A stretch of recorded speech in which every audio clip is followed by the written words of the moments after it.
स्वतःच्या अल्पवयीन अंध व अल्पवयीन युवतीवर पित्यानं वेळोवेळी अत्याचार केल्याचा आरोप सिद्ध झाल्यानं निफाड येथील अतिरिक्त व जिल्हा सत्र न्यायाधीश S.B. कोल्हाळे यांनी आरोपी पित्याला 25 वर्ष सश्रम कारावास आणि 25,000 रुपये दंड अशी शिक्षा ठोठावली आहे। पीडित मुलगी वय 17 ही अंध असल्यानं ती मालेगाव येथील अंधशाळेत शिक्षण घेत होती। शिक्षणादरम्यान सन 2014च्या दरम्यान सुट्टीच्या कालावधीत सदर अंध पीडित मुलगी दात्याने तालुका निफाड या मूळ गावी येत असे।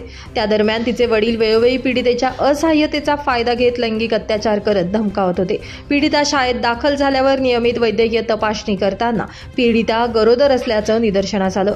यावेळी पीडितेने सर्वप्रथम आरोपी पित्याच्या लैंगिक अत्याचाराबाबत तक्रार केली। तिच्या तक्रारीवरून ओझर पोलीस ठाण्यात आरोपी पित्याविरुद्ध भारतीय दंडविधान कलम 376 बाल लैंगिक अत्याचार प्रतिबंधक कायदा कलम 3456 अन्वये गुन्हा नोंदवण्यात आला। तपास अधिकारी भगवान मथुरे यांनी बारकाईनं तपास करून पीडिता, तिची आई, मामा तसेच न्यायवैज्ञानिक प्रयोगशाळेतील DNA अहवाल प्राप्त करून निफाड येथील जिल्हा व सत्र न्यायालयात आरोपपत्र सादर केले।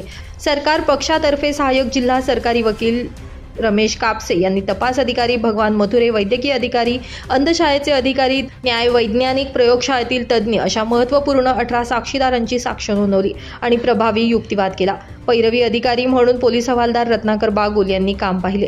न्यायालयासमोर आलेल्या पुराव्यांवरून अतिरिक्त जिल्हा व सत्र न्यायाधीश माननीय S.B. कोल्हाळे यांनी पित्याला दोषी ठरवत 25 वर्ष सश्रम कारावास आणि 25,000 रुपये दंड व दंड न भरल्यास 1 वर्ष सश्रम कारावास अशी शिक्षा सुनावली आहे। जिल्हा विधी सेवा प्राधिकरणानं पीडितेच्या पुनर्वसनासाठी पूरक भरपाई देण्याबाबत फौजदारी प्रक्रिया संहिता कलम 357A अन्वये तरतूद करण्याचे निर्देश दिलेत। या खटल्याच्या सुनावणी दरम्यान पीडितेसह तिची आई देखील फितूर झाली होती।